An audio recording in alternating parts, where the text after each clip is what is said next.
நீதிமொழிகள் 14வது அதிகாரம். நீதிமொழிகள் 14வது அதிகாரம் முதல் வசனத்தை நான் வாசிக்கிறேன். நீதிமொழிகள் 14வது அதிகாரம் முதல் வசனம். புத்தியுள்ள ஸ்திரீ தன் வீட்டை கட்டுகிறார், புத்தியில்லாத ஸ்திரீயோ தன் கைகளினால் அதை இடித்து போடுகிறாள். புத்தியுள்ள ஸ்திரீ தன் வீட்டை கட்டுகிறார், புத்தியில்லாத ஸ்திரீயோ தன் கைகளினால் அதை இடித்து போடுகிறாள்.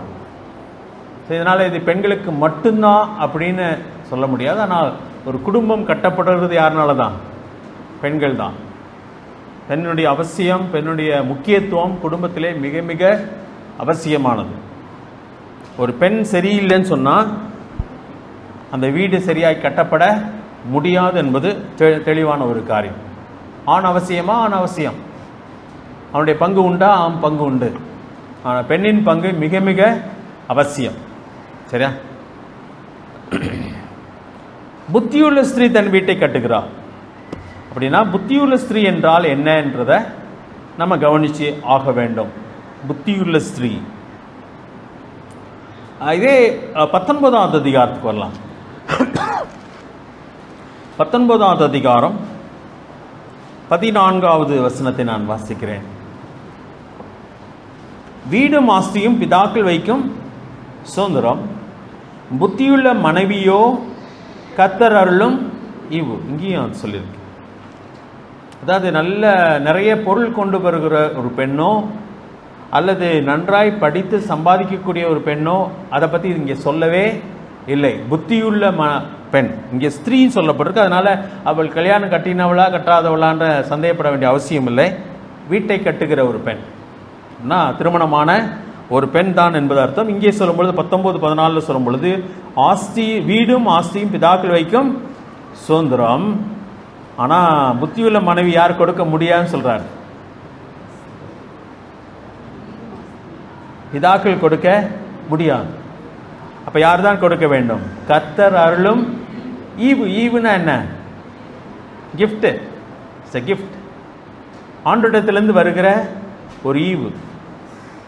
அப்ப தேவன் மட்டும்தான் அதை கொடுக்க முடியும் என்பதை நம்ம புரிஞ்சுக்கிட வேண்டிய ஒரு காரியம். 31வது அதிகாரம் 30ஆம் வசனத்துல ஸ்திரீயை பற்றி சொல்லும் பொழுது 31வது அதிகாரம் 30ஆம் வசனத்துல சௌந்தரியம் வஞ்சனை உள்ளது, அழகும் வீண், கர்த்தருக்கு பயப்படுகிற ஸ்திரீயே புகழப்படத்தக்கவள். சரியா? அப்போ ஆஸ்தி கொண்டு வருகிற பெண்ணு, நல்லா சம்பாதிக்கிற பெண் அல்ல. இங்கே சொல்லியிருக்கு அழகு. இதெல்லாம் தப்பு கிடையாது. ஆஸ்தி தவறு கிடையாது, அழகு தவறு கிடையாது. ஆனால் அதனாலே ஒரு வீடு கட்டப்பட முடியாது என்பதுதான் அங்கே சொல்லப்படுகிற காரியம். இங்கே கர்த்தருக்கு பயப்படுகிற ஸ்திரீயே புகழப்படுவாள் என்று சொல்கிறார். யார் பாராட்டப்பட வேண்டிய ஒரு பெண்ணாக இருக்க முடியும் என்று சொன்னால் கர்த்தருக்கு பயப்படுகிற ஸ்திரீயே. அப்ப புத்தியுள்ள ஸ்திரீ என்று சொல்லும் பொழுது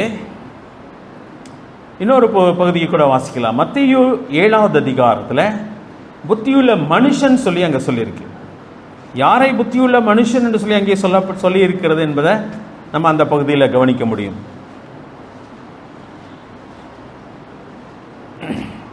24வது வசனம், மத்தேயு 7வது அதிகாரம் 24வது வசனம். ஆகையால் நான் சொல்லி இந்த வார்த்தைகளை கேட்டு இவைகளின்படி செய்கிறவன் எவனோ அவனை கன்மலையின் மேல் தன் வீட்டை கட்டின புத்தியுள்ள மனுஷனுக்கு ஒப்பிடுவேன்னு சொல்கிறான். புத்தியுள்ள மனுஷன் ரெண்டுமே ஒண்ணுதான். ரெண்டு பேர் நம்ம எடுத்துக்கொள்ளலாம். யார் அவன் சொன்னால் தேவனுடைய வசனத்தை கேட்கிறவன் மட்டுமல்ல, கேட்கிறவன் பாக்கியவான் சொல்லி வேதத்தில் சொல்லியிருக்கு. ஆனால் கேட்கிறவர்கள் மட்டுமல்ல, அதன்படி செய்கிறவர்கள். வீட்டை கட்டுற ஒரு மனுஷன் அவன் எது மேல கட்டுகிறானா? கன்மலையின் மேல் தன் வீட்டை கட்டுகிற புத்தியுள்ள ஒரு மனுஷன். ஸோ புத்தியுள்ள ஒரு பெண் என்று சொல்லும் பொழுது அவள் தான் அந்த வீட்டை கட்டுகிறவளாக இருக்கிறாள் என்று சொல்லப்படுது. தேவனுக்கு பயப்படுகிற, சரியா, கர்த்தருக்கு பயப்படுகிற. கர்த்தருக்கு பயப்படுகிறது என்று சொன்னால் என்ன? தீமையை வெறுப்பதை கர்த்தருக்கு பயப்படும் பயம். தீமையை வெறுப்பது என்று சொன்னால் எது தேவனுக்கு பிரியமில்லாததோ அதையெல்லாம் நான் வெறுக்கிறேன், எது தேவனுக்கு பிரியமோ அதை நான் செய்கிறேன். ஸோ அங்கே கர்த்தருக்கு பயப்படுதல் தான். கர்த்தருக்கு பயப்படுதல்னு சொன்னால் தேவனுக்கு பிரியமில்லாத என் வாழ்க்கையில் நான் வெறுக்கிறேன். விடுதல் என்று சொல்லக்கூட சொல்ல வெறுக்கிறேன். ஏன்னு சொன்னால் ஏன் நான் இதை செய்ய முடியாதுன்னா அது ஆண்டவர் விரும்பாத ஒரு காரியம், நான் செய்ய முடியாது அப்படி சொல்கிறேன். ஸோ அதுதான் கர்த்தருக்கு பயப்படும் பயம். இப்போ கர்த்தருக்கு பயப்படுகிற ஸ்திரீயே புகழப்படத்தக்கவளாக இருக்கிறாள். ஸோ அவள் தான் புத்தியுள்ள ஸ்திரீயாக இருக்க முடியும். 14வது அதிகாரம் 6வது வசனத்தை பாருங்களேன். பரியாசக்காரன் ஞானத்தை தேடியும் கண்டுபிடியான். ஸோ இந்த வசதியிலே வருது, இன்னைக்கு நம்ம பார்க்கலாம் நினைக்கிறேன். பரியாசக்காரன் ஞானத்தை தேடியும் கண்டுபிடியான், புத்தியுள்ளவனுக்கோ அறிவு லேசாய் வரும். அப்படின்னா என்ன அர்த்தம்? புத்தியுள்ளவனுக்கு அறிவு லேசாய் வரும். யாருக்கு வராது? நெகட்டிவ் சொல்லுங்க. பரியாசக்காரனுக்கு. பரியாசக்காரன் யார்?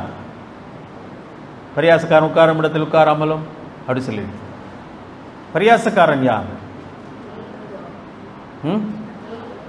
கேலி செய்கிறவன். சரியா? கேலி செய்கிறவன். எதை கேலி செய்கிறான்? நன்மையானவைகளை கேலி செய்கிறான், மற்றவனை கேலி செய்கிறான். அது ஒரு முக்கியமான ஒரு காரியம் நம்ம வாழ்க்கையில். அதாவது மற்றவர்களுடைய மேன்மையான காரியங்களை, மற்றவர்களின் நன்மையானவைகளை, மற்றவருடைய திறமைகளை, நல்லவைகளை என்னால் என்ன பண்ண முடியணும்? பாராட்ட முடியணும். பெஸ்ட்டுன்னு சொல்லணும், நல்லா இருந்துச்சுன்னு சொல்லணும். ஆனால் சிலராலே அதை பொறுக்க முடியாமல் என்ன சொல்கிறாங்க? என்ன செஞ்சிட்டான் இவனோட எத்தனையோ பேர் நல்லவனை பார்த்துருக்கோம் அப்படின்னு சொல்லி பரியாசம் செய்கிறவர்களாக இருக்கிறார்கள். அவங்களுக்கு என்ன வராது? அவங்க தேடினாலும் கிடைக்காது. நான் ஒரு உதாரணத்துக்கு சொல்கிறேன். அதான் வாத்தியாரை கேலி பண்ணுறவனுக்கு என்ன வராதுன்னா புத்தி வராதுன்னு சொல்லுவாங்க. சரியா? அதாவது என்னன்னு சொன்னால், உங்களுக்கு கற்றுக் கொடுக்கிறவனே என்ன பண்ணக்கூடாதுன்னா கேலி செய்யக்கூடாது. ஏன்னு சொன்னால் உங்களால் அந்த காரியத்தை செய்யவே முடியாமல் போயிடும். நீங்கள் எந்த காரியம்னாலும் சரி, முன்னாடி போய் பாடுறவனை கேலி பண்ணாலும் சரி, முன்னாடி போய் ஒரு காரியத்தை செய்யும் பொழுது ஒருவன் செஞ்சானா சில நேரத்தில் தவறுகள் இருக்கலாம். அவனுக்கு முன்பின் பழக்கம் இல்லாதனால மடத்தனமாக கூட அவன் செஞ்சுருக்கலாம். ஆனால் நீ முயற்சி எடுத்த, ரொம்ப உன்னை பாராட்டணும் அப்படின்னு சொல்லணும். அப்போ கேலி செய்யும் பொழுது அந்த குறிப்பிட்ட காரியத்தை கேலி செய்கிறவனாலே செய்யவே முடியாது. அதுதான் உண்மையான ஒரு காரியம். செய்யவே முடியாது. அதுதான் அந்த வசனம் சொல்லியிருக்கு.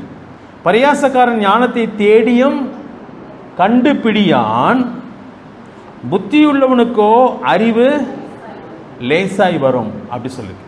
சரி, அதுக்குள்ள நான் போவேனா? நான் இன்னொரு காரியம் எடுத்து காட்ட போகிறேன். வேற கோணத்தில் பார்க்கலாம். 2 சாமுவேல் 14வது அதிகாரம்.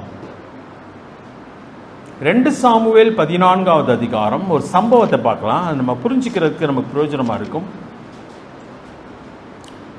பெண்ணை பற்றி தான் இந்த இடத்து சொல்லியிருக்கு. அது ஆணுக்கு பொருந்தும். நம்ம எப்படிப்பட்டவர்களாக இருக்கணும்?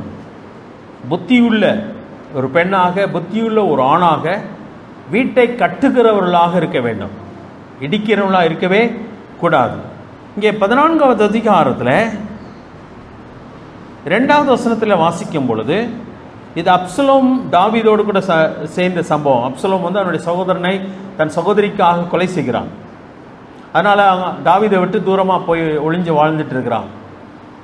இப்போ தாவீதுக்கும் அப்சலோமுக்கு என்ன இல்லாமல் போச்சு? தொடர்பே இல்லாமல் போச்சு. ஸோ இதுக்காக ஒரு பெண்ணை யோவாப் என்ன பண்ணுறான்னா ரெடி பண்ணுகிறான். யார்கிட்ட போய் பேசுறதுக்காக? ராஜாட்ட போய் பேசுறதுக்காக. யாரை காப்பாற்றுறதுக்காக? அப்சலோமையும் தாவீதுக்கும் அப்சலோமுக்கு இருக்கிற அந்த உறவை சரிப்படுத்துறதுக்காக யோவாப் அவன் ஒரு காரியத்தை செய்கிறான். சரியா? 2வது வசனத்தை வாசிக்கிறேன் பாரு.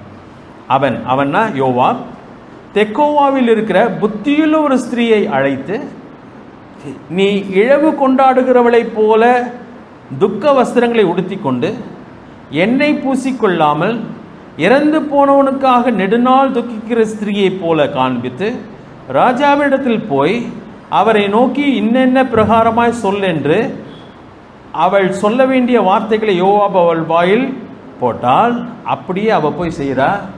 ராஜாவே நம்பிட்டான். அவள் தாம் மகனுக்காய் பேசுகிறதாக நம்பிட்டான். அதுக்கப்புறம் தான் சில காரியங்களை சொல்லி உன் மகனுக்கு மேலே இவ்வளோ கோபமாக இருக்கிறியே அப்படி சொல்ல. சரியா? ஸோ அவளை பற்றி சொல்லும்போது அவள் எப்படிப்பட்ட பெண்ணாம்? புத்தியுள்ள ஒரு ஸ்திரீ. புத்தியுள்ள ஒரு ஸ்திரீ. அப்போ புத்தியுள்ள ஸ்திரீக்கு இந்த இடத்துல என்ன பார்க்கலாம்? எந்த காரியத்தை எப்படி பேச வேண்டும் என்று அறிந்த ஒரு பெண். பெண்களுக்கு ரொம்ப முக்கியமானது இதுதான். இந்த வளவள பேசுகிறத பற்றி நான் சொல்ல. அதை நீதிமொழியில் 30ஆம் அதிகாரத்தில் என்ன வாசிக்கிறோம்? 26ஆம் வசனத்தில். நீதிமொழிகள் 31:26 தன் வாயை ஞானம் விளங்க திறக்கிறாள், தயவுள்ள போதகம் அவள் நாவின் மேல் இருக்கிறது. கணவன்கிட்ட பேசுகிறது மட்டும் இல்லைங்க, பிள்ளைகள்கிட்ட பேசணும். நம்முடைய வாய் அதனால் கலகலன்னு இருக்கக்கூடாதுன்னு சொல்ல வரல. சரியா? தமிழ்நாட்டில் சொல்லுவோம் அடக்கமும் நாணமும் தான் ஒரு பெண்ணுக்கு அழகுன்னு சொல்லுவாங்க. அது உண்மை, ஒரு வகையில் உண்மை. ரொம்ப அதாவது தேவையில்லாத இடத்துல பேசி தேவையில்லாத இடத்துல சிரித்தா பெண்ணுக்கு அது அழகு கிடையாது. நம்முடைய கலாச்சாரத்தின்படி அடக்கம் வேண்டும். அதுதான் நாணமும் அடக்கமும் தான் அழகுன்னு சொல்லுவாங்க. அப்போ இங்கே சொல்லும் பொழுது குணசாலியான ஸ்திரீயை பற்றி சொல்லும் பொழுது தன் வாயை ஞானம் விளங்க திறக்கிறாள். அப்பனா தேவையில்லாத இடத்துல என்ன பண்ண மாட்டா? திறக்க மாட்டாள் என்பதுதான் அங்கே அர்த்தம். தயவுள்ள போதகம் அவள் நாவின் மேல் இருக்கிறது சொல்கிறான். புருஷனுக்கானாலும் சரி, பிள்ளைகளுக்கானாலும் சரி. அப்ப பேச வேண்டியதை பேச வேண்டிய இடத்திலே பேச வேண்டிய விதத்திலே பேச அறிந்தவளை என்ன சொல்லலாம்? புத்தியுள்ள ஸ்திரீ என்று சொல்லலாம். சரியா? ரொம்ப முக்கியமான காரணம். அதை நம்ம பிராக்டிஸ் பண்ணணும். யாருமே அப்படியே பிறந்தவங்கலாம் கிடையாது. பாவத்தினால இந்த உலகம் செதஞ்சிருச்சு. அடுத்தது நம்ம தான் நம்ம பிள்ளைகளுக்கு மாடல். இன்னைக்கு வாலிபர்கள் சீரழிஞ்சு போயிட்டாங்கன்னா அதுக்கு காரணம் யாரு? முதியவர்கள் தான், பெரியவங்க தான் காரணம். இன்னைக்கு எல்லாம் சீரழிஞ்சிருச்சு, அப்படி ஆயிடுச்சு இப்படி ஆயிடுச்சுன்னு சொல்லி குறை சொல்லுகிறோம்னா அவங்க அப்படி கெட்டது காரணம் யாருன்னா நம்ம தான். நம்ம அவங்களுக்கு சரியா வழி காட்டல. இன்னைக்கு ஊழல் பெருகி போச்சுன்னா யார் காரணம்? தலைவர்கள் தான் காரணம். நல்ல தலைவன் இல்லாதனால நல்ல தொண்டன் இல்லை. இன்னைக்கு அவன் கேவலமான காரியத்தை செய்கிறான், இவன் அதுக்கு மேலே செய்கிறான். இதான் உண்மை. அப்ப பிள்ளைகள் சீரழிந்து போவதற்கு காரணம் யாருன்னா உலகம் இல்லைங்க, பெற்றோர், அவளை வழிகாட்டுகிற மூத்தவர்கள். அதான் முக்கியமான ஒரு காரியம். அப்ப புத்தியுள்ள ஸ்திரீ என்று சொன்னால் அவள் யார் என்று சொன்னால் பேச வேண்டியதை பேச வேண்டிய இடத்திலே பேச வேண்டிய விதத்திலே பேச அறிந்தவள். இன்னொரு உதாரணம் பார்த்துக்கலாமா? 2 சாமுவேல் 20ஆவது அதிகாரம் எடுத்துக்கோம். 2 சாமுவேல் 20ஆவது அதிகாரம் 16ஆவது வசனத்தை வாசிக்கலாம். 2 சாமுவேல் 20:16. ஒரு பட்டணத்தை போய் அங்கே இதே யோவாப் தான் போய் அவங்க சூழ்ந்துட்டாங்க. அந்த பட்டணம் ஒரு ரொம்ப பழைய பட்டணம், பேர் உள்ளது, பேர் போனது, தாய் பட்டணம்னு சொல்லி அந்த பெண் சொல்கிறான். அந்த இடத்துல சூழ்ந்துட்டாங்க. அந்த பட்டணத்தை இடிங்கன்னு சொல்லி யோவாப் சொல்லிட்டான். ஒரு ஆளை பிடிக்கிறதுக்காக, ஒரே ஒரு ஆளை பிடிக்கிறதுக்காக. இதான் அந்த சூழ்நிலை. 20ஆவது அதிகாரத்தில் வாசிக்கிறேன் அந்த வசனத்தை. 16ஆவது வசனம். அப்பொழுது புத்தியுள்ள ஒரு ஸ்திரீ பட்டணத்திலிருந்து சத்தமிட்டு கேளுங்கள் கேளுங்கள். அப்படின்னா அவள் எங்கே போயிருக்கணும்னா அலங்கத்துக்கு மேலே ஏறி எட்டி பார்த்து கத்தியிருக்கணும். கேளுங்கள் கேளுங்கள் சொல்கிறா. நான் யோவாபோட பேச வேண்டும். 16ஆம் வசனத்தில் நான் யோவாபோட பேச வேண்டும், அவரை இங்கே கிட்ட வர சொல்லுங்கள் என்று சொன்னான். அப்போ அவள் உயரத்தில் இருக்கா, கிட்ட வர சொல்லுங்கள் சொல்கிறான். 17. அவன் அவளுக்கு சமீபமாய் வந்தபோது அந்த ஸ்திரீ நீர்தான் யோவாப் என்று கேட்டாள். அவன் நான் தான் என்றான். அப்பொழுது அவள் அவனை பார்த்து உமது அடியாளின் வார்த்தைகளை கேளும் என்றாள். அவள் கேட்கிறேன் என்றாள். அப்பொழுது அவள் பூர்வ காலத்து ஜனங்கள் ஆபேலிலே விசாரித்தால் வழக்கு தீரும் என்பார்கள். இஸ்ரவேலிலே நான் சமாதானமும் உண்மையும் உள்ளவனாய் இருக்கையில் நீர் இஸ்ரவேலில் தாய் பட்டணமாய் இருக்கிறதை நிர்மூலமாக்க பார்க்கிறீரோ? நீர் கர்த்தருடைய சுதந்திரத்தை விழுங்க வேண்டியது என்ன என்றான். யோவாப் பிரதியுத்தரமாக, விழுங்க வேண்டும், அழிக்க வேண்டும் என்கிற ஆசை எனக்கு வெகு தூரமாக இருப்பதாக. காரியம் அப்படி அல்ல. பிக்கிரியின் குமாரனாகிய சேபா என்னும் பேருள்ள எப்ராஹிம் பர்வதத்தானாய் இருக்கிற ஒரு மனுஷன் ராஜாவாகிய தாவீதுக்கு விரோதமாய் தன் கையை ஓங்கினான். அவனை மாத்திரம் ஒப்புக் கொடுங்கள், அப்பொழுது பட்டணத்தை விட்டு போவேன் என்றான்.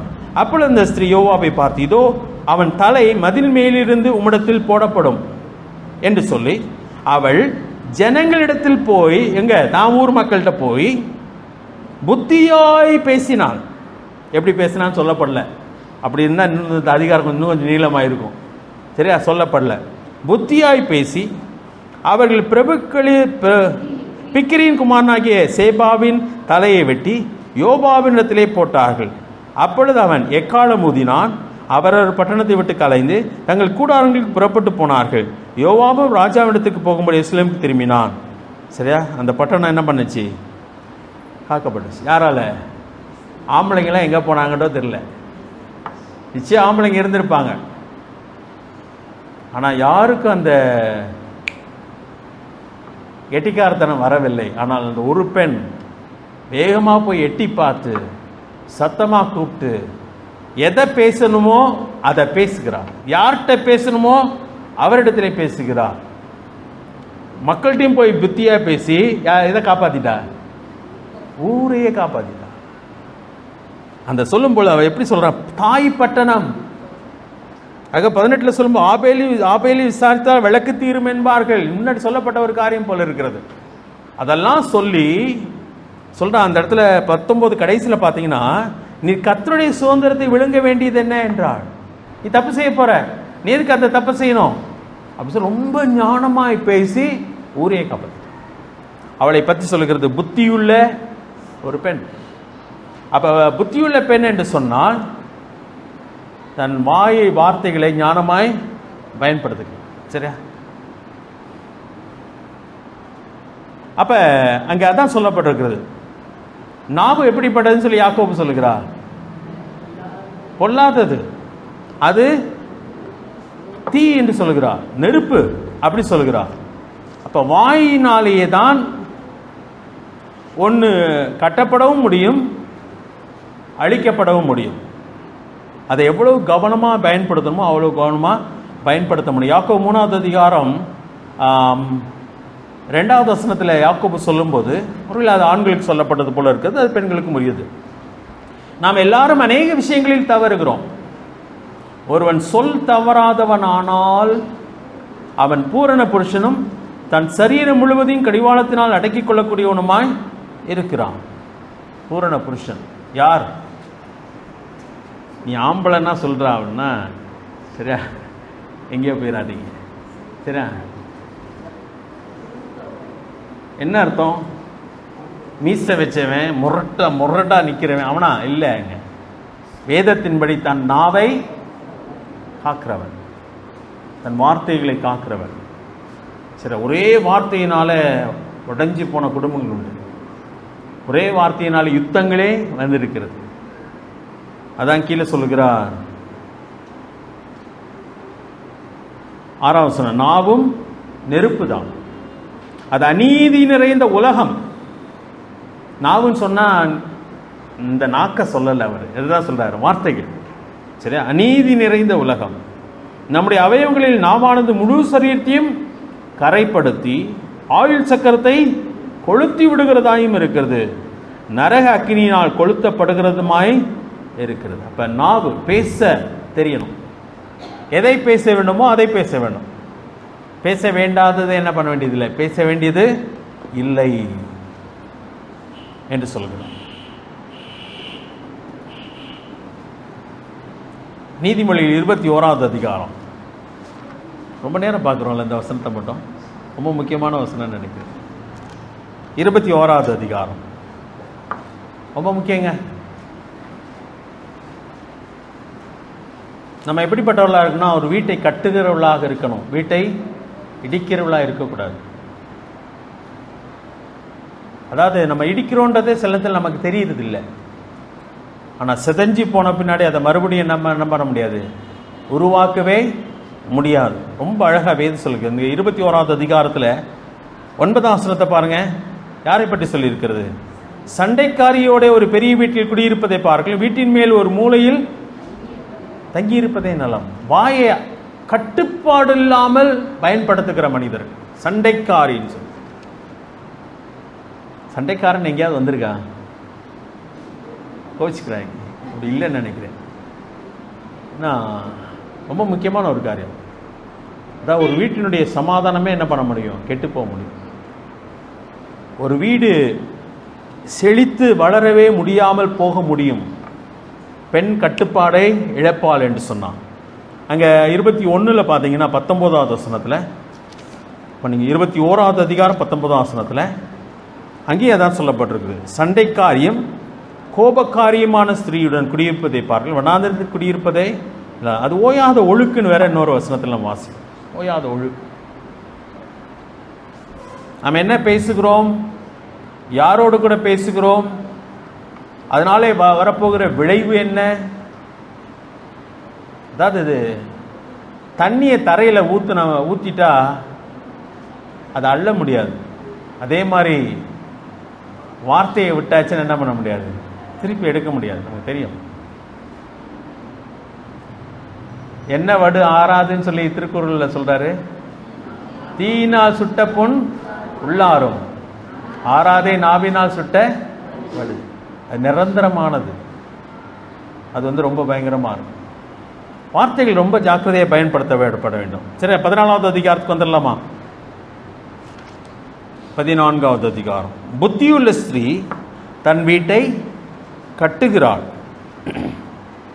புத்தி இல்லாத ஸ்திரீயோ தன் கைகளினால் அதை இடித்து போடுகிறாள். தன் கைகளினால் அதை, ஏன்னா ஏன் அதை பெண்ணுக்கு சொல்ல போனா, பெண்ணு தாங்க வீட்டை கட்டுறது. சரியா? மான் ஒருவேளை சம்பாதித்து கொண்டு வந்து போடலாம், பாதுகாப்பாக இருக்கலாம், அநேக காரியங்களே ஆண் செய்கிறான், இல்லைன்னு சொல்லவே இல்லை. ஆண் எவ்வளவு செய்தாலும் ஒரு வீடு அழகாய் கட்டப்பட வேண்டுமானால் பெண்ணால் தான் அது முடியும். அது நமக்கு நல்லா தெரியும், அதுதான் உண்மை. அப்போ பெண்ணானவள் எப்படிப்பட்டவளாக இருக்க வேண்டும்? மரியாளை பற்றி ஒரு குறிப்பு நம்ம பார்க்கணும் இல்லையா? மரியாள் எல்லாத்தையும் என்ன பண்ணா, தன் இருதயத்திலே வைத்து சிந்தனை பண்ணினான். ரொம்ப பேசலை. ஏன்னா நிறைய காரியம் அவளுக்கே என்ன பண்ணலை, விளங்கலை, விளங்கியிருக்க வாய்ப்பு இல்லை. ஆனால் தூதன் சொன்ன உடனே அடுத்த நாள் கிளம்பி போகிறார். சரியா? எலிசபெத்தை பார்க்கறதுக்காக போகிறான். அப்போ அவன் மனசில் என்ன, தூதன் சொன்னது உண்மைன்றதை நான் உணர வேண்டும் என்பதற்காக புறப்பட்டு போகிறாளே ஒழிய அவள் வீடு வீடாக போய் எந்த காரியத்தை அவள் சொன்னதாக சொல்லப்படவில்லை. யோசேப்பை எப்படியாவது கன்வின்ஸ் பண்ணிடணும் அப்படின்னு சொல்லி அவள் முயற்சி எடுத்ததாகவும் எங்கேயுமே சொல்லப்படலை. யோசேப்பு நீதிமான் சொல்லியிருக்கு, அவனும் போய் என்ன பண்ணல, இவளை அவமானப்படுத்தலை. இப்போ 2 பேருமே கட்டுப்பாடு உள்ளவங்களாக இருக்கிறாங்க. வார்த்தைகளே ரொம்ப ஜாக்கிரதையாக இருந்தனால தான் அவங்க எளிதாக அதை சரி செய்ய முடிஞ்சு, ஆண்டவரும் சரி செய்ய முடிஞ்சு. யோசேப்கிட்ட போய் நீ கவலைப்படாதப்பா, அது பரிசுத்தாவினாலே உண்டாதுதான் அப்படின்னு சொல்லி யோசேப்கிட்ட போய் சொல்கிறார். மரியாள்கிட்ட ஈஸியாக சொல்லிட்டு போயிட்டார். தேவன் தான் செய்ய வேண்டியதை ரொம்ப எளிதாக செஞ்சிட்டார். இவங்க 2 பேரும் கட்டுப்பாடு இல்லாதவர்களாக இருந்தால் அதெல்லாம் செய்திருக்க முடியாது, எல்லாமே குளறுபடியாய் போயிருக்கும். இப்போ நம்முடைய வாழ்க்கையில் அது ரொம்ப ரொம்ப முக்கியமான காரியங்கள். சரியா? 12வது அதிகாரம் 4ஆம் வசனத்தில் பாருங்க. குணசாலியான ஸ்திரீ தன் புருஷனுக்கு கிரீடமாக இருக்கிறாள், லட்சை உண்டு பண்ணுகிறவளோ அவனுக்கு எலும்புருக்கியாக இருக்கிறான். 11வது அதிகாரம் 22வது வசனம். மதிகேடாய் நடக்கிற அழகுல ஸ்திரீ பன்றியின் மூக்குள்ள மூக்குத்திக்கு சமானம் என்று சொல்கிறார். மதிகேடாய் நடக்கிற ஸ்திரீ, இதெல்லாம் ரொம்ப முக்கியமான ஒரு காரியம். நம்முடைய வீடு கட்டப்பட வேண்டும். நம்முடைய கையினாலே அதை என்ன பண்ணிடக்கூடாது, இடிச்சிட கூடாது. பெண்களுக்கு அது பெரிய பங்கு இருக்கிறது. ஆண்களும் ரொம்ப ஜாக்கிரதையாக இருக்கும். எதை எங்கே பேசணும், எவ்வளவு பேசணும், அவ்வளோதான் பேசணும். அப்போ தான் அது சரிப்பட்ட வரும். சரியா? 2வது வசனத்துக்கு போகலாம். நீதிமொழிகள் 14வது அதிகாரம் 2வது வசனம். நிதானமாய் நடக்கிறவன் கர்த்தருக்கு பயப்படுகிறான். தன் வழிகளில் தாறுமாறானவனோ அவரை அலட்சியம் பண்ணுகிறான். கர்த்தருக்கு பயப்படுகிறோம் என்பதற்கு அடையாளம் என்னன்னு சொன்னா, நிதானமாய் நடத்தல். நிதானமாய் நடத்த சொன்னா, இந்த இடத்துல தமிழ் ரொம்ப அழகாக அதை அர்த்தம் கொடுக்கவில்லை. நிதானம்னா மெதுவா பார்த்து அப்படி.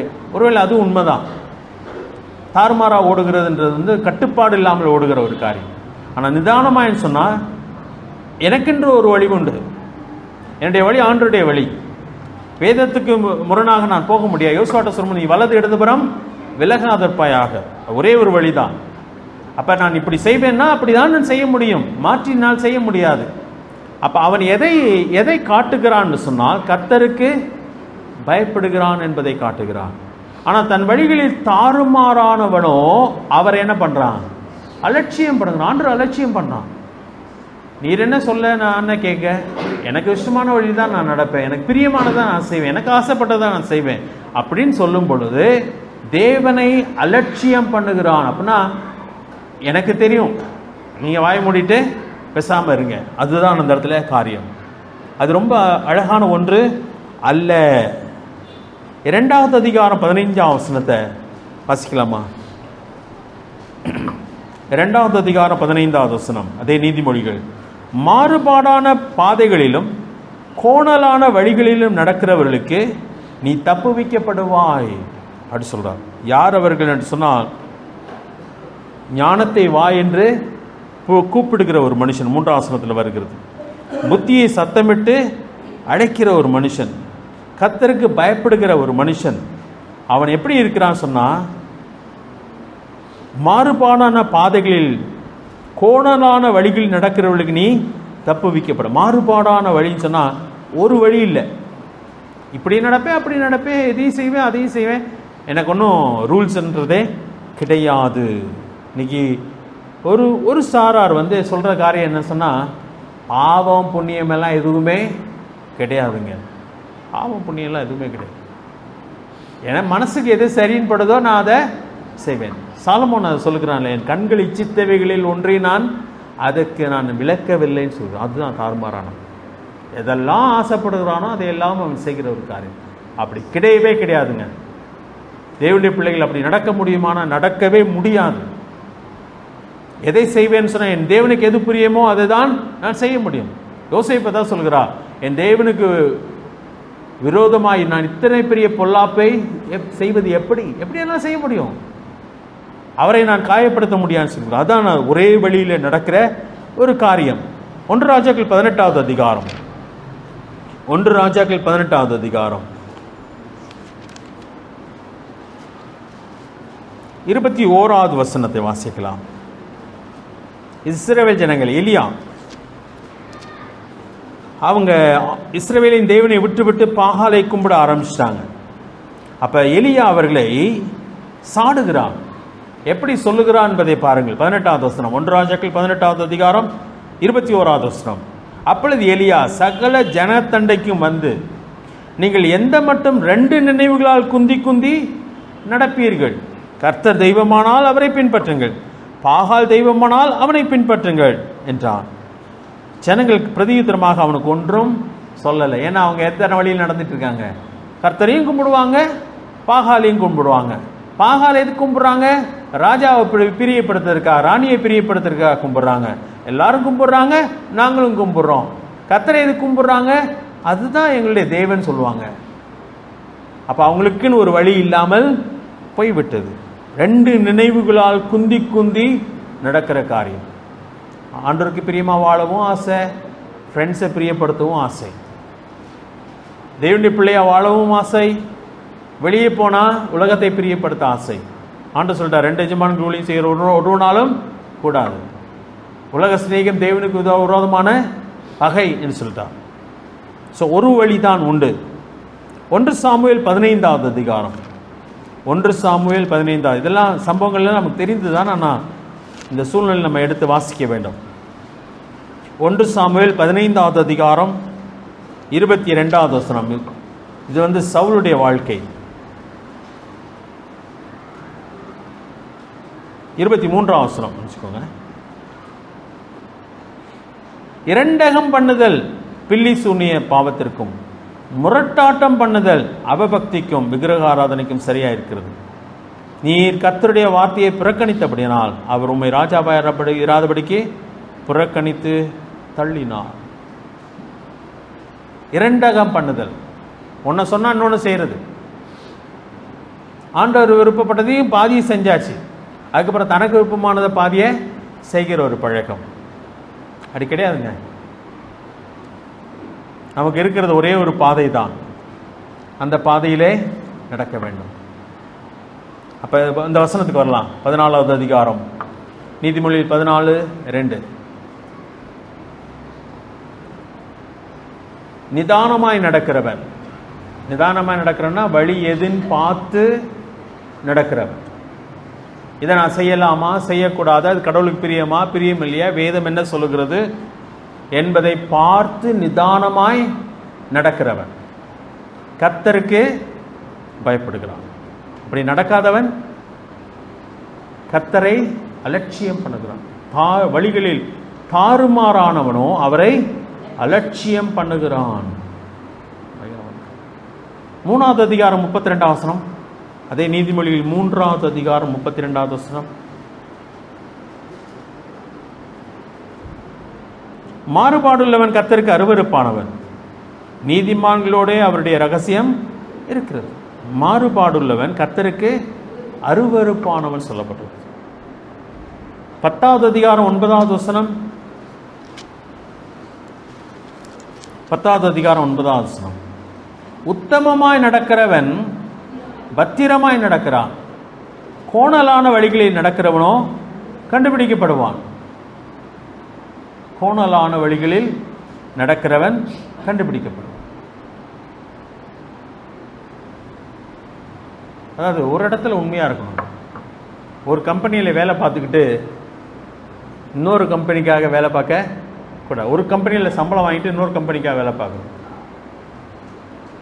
அது ரொம்ப மோசமானது. கர்த்தருக்கு அவன் அருவருப்பான். அதை பற்றி புருஷன் மனைவியை பற்றி சொல்லும்போது, மனைவிக்கு எப்படி இருக்கணும் காவன் உண்மைகளோட, மனைவி புருஷனுக்கு உண்மைகளோட.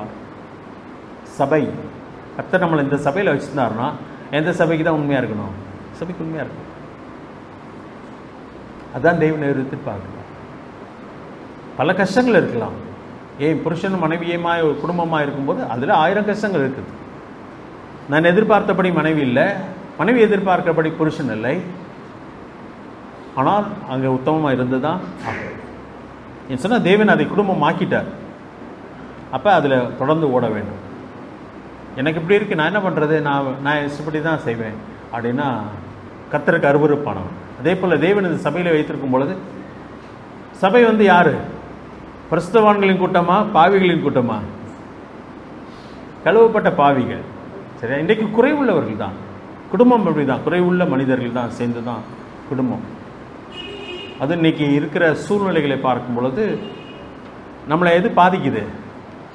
இந்த உலகம் நம்மை பாதிக்குது, பயங்கரமாக பாதிக்குது.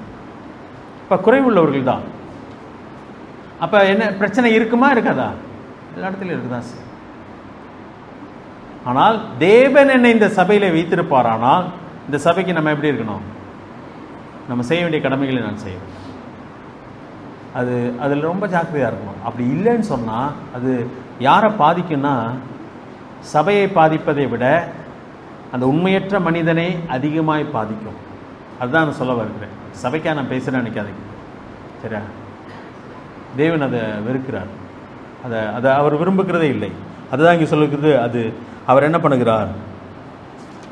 இந்த வசனம் வாஸ்தவம் 10வது அதிகாரம் 9ஆம் வசனம்.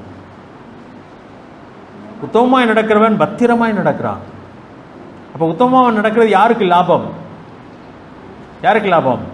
நடக்கிறவனுக்கு தான் லாபம். சரியா? ஆசீர்வாதம்.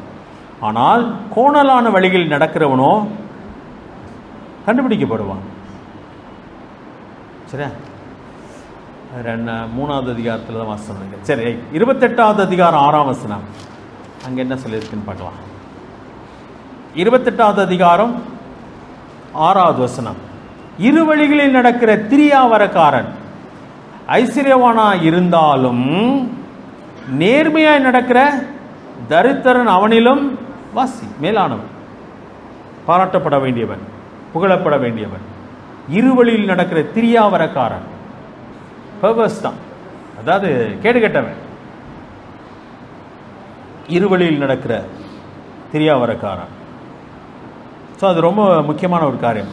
நீதிமொழிகள் 14:2, நிதானமாய் நடக்கிறவன் கர்த்தருக்கு பிரியமாக இருக்கிறான், தன் வழிகளை தாறுமாறானவனோ அவரை அலட்சியம் பண்ணுகிறான். 3ஆம் வசனத்துக்கு எல்லாம் பிடிச்சிடும். எல்லா நிறைய வசனங்கள் பார்க்க முடியாது, நேராச்சு. மூடன் வாயில் அவன் அகந்தைக்கேற்ற மிலாறு உண்டு. மிலாறுனா தடி, சவுக்கு மாதிரி. அந்த மிலாறு எங்க இருக்குது? அந்த மிலாறு மூடன் வாயில் அவன் அகந்தைக்கேற்ற மிலாறு உண்டு. வாயிலே தான் இருக்கு. அவனுக்கு வாயாலேயே தான் அடி வாங்குவான், வாயாலேயே தான் கெடுவான்னு சொல்கிறான். யார் அவன்? மூடன். ஞானவான்களின் உதடுகளோ அவர்களை காப்பாற்றும். ஞானவான்களின் உதடுகளோ அவர்களை காப்பாற்றும். ஸோ வாய் ரொம்ப முக்கியமான ஒரு காரியம். 15வது அதிகாரம் 2ஆம் வசனத்தில், ஞானிகளின் நாவு அறிவை உபயோகப்படுத்தும், மூடனின் வாயு புத்தியினத்தை கக்கும் அப்படி சொல்லுது. 7வது வசனத்தில், ஞானிகளின் உதடு அறிவை இறைக்கும், மூடரின் இருதயமோ அப்படிப்பட்டதல்ல, அப்படி அல்ல. நிறைய வசனங்கள் இருக்கு, நம்முடைய வாய், மூடரின் வாய். மூடர் வாயில் என்ன இருக்குன்னா அந்த கம்பே இருக்கு, அது வாயினாலே அவன் அடி வாங்குவான். மூடனுக்கு ஏற்றது பிரம்பு தான், சரியா? அகந்தைக்கேற்ற மிலாறு. மூடன் என்னைக்குமே என்ன பண்ணுறான்னா, தன்னை ஞானி என்று நினைத்து மற்றவங்களெல்லாம் என்ன சொல்லுவான், அவனுக்குலாம் ஒன்றுமே தெரியாது, எனக்கு தான் எல்லாம் தெரியும்னு சொல்லுவான். ஆனால் வேதம் அவனை பார்த்து சொல்கிறது, நீ யார்? மூடன். ஞானி யாருன்னு சொன்னால், மற்றவங்களுக்கு நிறைய தெரியும் சொல்லி அமைதியில் இருந்து கற்றுக்கொள்கிறவன், அவன் தான் ஞானி. மூடன் யார்கிட்டருந்து கற்றுக்கொள்ளவே மாட்டான், எனக்கு தான் எல்லாம் தெரியும் சொல்லுவான். ஸோ அவன் மூடன். அவன் வாயினாலேயே அவன் கெட்டு போகிறவனாக இருக்கிறான். வாயே அவனுக்கு வேதனையை கொண்டு வருகிறதாக இருக்கிறது. 4வது வசனம், எருதுகள் இல்லாத இடத்தில் களஞ்சியம் வெறுமையாயிருக்கும், காளைகளின் பலத்தினாலோ மிகுந்த வரத்துண்டு. காளைகள், எருதுகள். அன்னைக்கு யாரோ சொல்லிட்டு இருந்தாங்க, அதாவது மாடு 4 மாடு வளர்த்தாலே அந்த லேண்டே நல்லா இருக்குமா. அது முக்கியமான ஒரு காரியம், தேவன் அதை வச்சிருக்கிறார், சரியா? ஆனால் இந்த இடத்துல பார்த்தீங்கன்னா வரத்து, எருதுகள் இல்லாத இடத்தில் களஞ்சியம் வெறுமையாக இருக்குது. இன்றைக்கி மாடே அழியணும்னு பார்க்குறாங்கன்னா டிராக்டர் சேல்ஸ் ஆகணும்ல. நாட்டு மாடு நம்ம இது சொல்கிறாங்க, அவ்வளோ வகை மாடுகள் இருந்திருக்கு நம்ம நாட்டில், நம்ம தமிழ்நாட்டில், சரியா? அந்த விலை ரொம்ப ஜாஸ்தி. இன்னொரு வசனம் வாசிக்கலாமா? 27வது அதிகாரம் 23ஆம் வசனத்தை பாருங்கள். உன் ஆடுகளின் நிலைமையை நன்றாய் அறிந்து கொள், உன் மந்தைகளின் மேலே கவனமாயிரு. 24, செல்வம் என்றைக்கு நிலையாது, கிரீடம் தலைமுறை தோறும் நிலை நிற்குமோ. அப்படின்னா என்ன அர்த்தம்னா, எது உனக்கு தொடர்ந்து வரத்து கொடுக்கும், வரவு கொடுக்கும்? ஆடுகள். அங்கே சொல்லும்போது காளைன்னு சொல்லியிருக்கு. காளை எப்படிப்பட்ட? எருதுகள் இல்லாத இடத்தில் களஞ்சியம் வெறுமையாக இருக்கும், காளைகளின் பலத்திலோ மிகுந்த வரத்துண்டு. ஸோ இந்த இடத்துல இதை சொல்லியிருக்குது. எது ரொம்ப முக்கியன்றத அறிந்து கொள்ள வேண்டும். அந்த இடத்துல இங்கேயும் பார்த்தீங்கன்னா ஆடுகளை பற்றி சொல்லியிருக்கு. ஆடுகளின் நிலைமை நன்றாய் அறிந்து கொள், உன் மந்தைகளின் மேல் கவனமாயிரு. இது யாருக்கு எழுதப்பட்டது? இஸ்ரேல் ஜனங்கள். அதான் இஸ்ரேல்னு சொன்னால் அந்த கலாச்சாரத்தில் வாழ்ந்தவர்கள். ஏறக்குறைய நானும் நீங்களும் அதே கலாச்சாரத்தில் வாழுகிற மக்கள் தான், சரியா? ஏஷியன், வெஸ்டர்ன் வேறு மாதிரி, அவங்க எங்கேயோ போயிட்டாங்க. ஆனாலும் அங்கேயும் பார்த்தீங்கன்னா அந்த ஃபார்ம்ஸ் எல்லாம் இருக்கும், ஃபார்ம்ஸ் இருக்கும். ஆனால் நம்ம நாட்டில் தான் ரோட்லலாம் எது தெரிஞ்சிட்ருக்கு, மாடு. அது எல்லாம் மனுஷனும் மிருகமும் சேர்ந்து வாழுகிற ஒரு இடம் இது நம்முடைய ஊர். அப்போ அது அந்த நாட்கள் அப்படி தான் இயற்கையோடு கூட பின்னி பிணைந்து வாழ்ந்த மனிதர்கள் நம்ம. அது நல்லதான்னு சொன்னால் அது அற்புதமான ஒரு காரியம். தேவன் அப்படி தான் வச்சுருக்காரு. காட்டு மிருகங்கள் வேற, சரியா? ஆனால் நாட்டு மிருகங்கள்னு சொல்லி தேவன் என்ன பண்ணியிருக்காரு, படிச்சிருக்காரு. அது யாரோட வாழும்? மனுஷனோடையே தான் வாழும். அப்படி தான் தேவன் அதை உண்டாக்கி இருக்கிறார். இப்போ எருதுகளில் இல்லாத இடத்துல களஞ்சியம் வெறுமையாக இருக்குன்னா அது வேலை செய்யக்கூடிய அற்புதமான ஒன்று, வேலை செய்கிறவர் தான். அதில் நல்ல வரத்து உண்டு, காளைகளின் பலத்தினால் மிகுந்த வரத்து. நம்ம இதோட பார்த்துக்கலாம். அடுத்த இந்த 25ஆம் வசனத்தின் அடுத்த முறை நம்ம படிக்கலாம். அற்புதமான புஸ்தகம் வேத, அதாவது நீதிமொழிகள் ஒவ்வொரு வசனமுமே அவ்வளோ ஆழமான சில காரியங்கள். இன்னும் இந்த வசனத்துக்குள்ளே நம்ம போயிட்டே இருந்தோன்னா ரொம்ப அற்புதமாக இருக்கும். இது தேவன் கொடுத்திருக்கிற அற்புதமான ஒரு காரியம். இது களஞ்சியம் போல. ஜெபம் பண்ணுவோமா? ஜெபம் செய்யலாம். நேசிக்க நல்ல ஆண்டவரே, இந்த அற்புதமான நம்முடைய வார்த்தைகளுக்காக நன்றி. நீதிமொழிகளை எங்களுக்கு கொடுத்திருக்கிறீர். அதனுடைய ஆழங்களை காண எங்களுக்கு கிருபித்தார். அதில் ஞானம் புதிந்திருக்கிறது. அது எங்களுக்கு விவேகத்தை கொடுக்கிறது, நிதானத்தை கொடுக்கிறது, அறிவை கொடுக்கிறது. அதை நாங்கள் படிக்க எங்களுக்கு கிருபித்தார். ஆண்டவரே, அதில் சொல்லப்பட்டிருக்கிற காரியங்கள் எவ்வளோ உண்மையாக இருக்கிறது என்பதை நாங்கள் அறிகிறோம். கர்த்தாவே,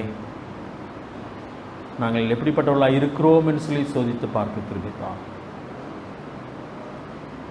அன்று இந்த நாளில் நாங்கள் படித்த காரியம், புத்தியுள்ள மனைவி தன் வீட்டை கட்டுகிறார், புத்தியுள்ள ஸ்திரீ தன் வீட்டை கட்டுகிறார், புத்தி இல்லாதவளோ தன் கைகளினாலே அவைகள் இடித்து கொடுக்கிறார். நாம் கர்த்தாவே, நிதானமாய் நடக்கிறவன் கர்த்தருக்கு பிரியமான தன் வாழ்க்கையை காத்துக்கொள்கிறான். தாறுமாறாய் ஓடுகிறவனை பற்றி சுவாசி. எங்கள் வாழ்க்கை எப்படிப்பட்டதாக இருக்குன்னு சொல்லி நாங்கள் சோதித்து பார்க்கிறோம். அன்றே நாங்கள் உண்மை அலட்சியம் பண்ணுகிறவர்களாக இல்லாதபடி காத்துக்கிறோம். ஒரே வழியிலே நடக்கிற மக்களாக இருக்க கிருபித்தார். இந்த வார்த்தைகளுக்காக நன்றி. அதை எங்களுக்கு ஆசீர்வதித்தார். இயேசு கிறிஸ்துவின் நாமத்தில் கேட்கும் நல்ல பிதாவே, ஆமென்.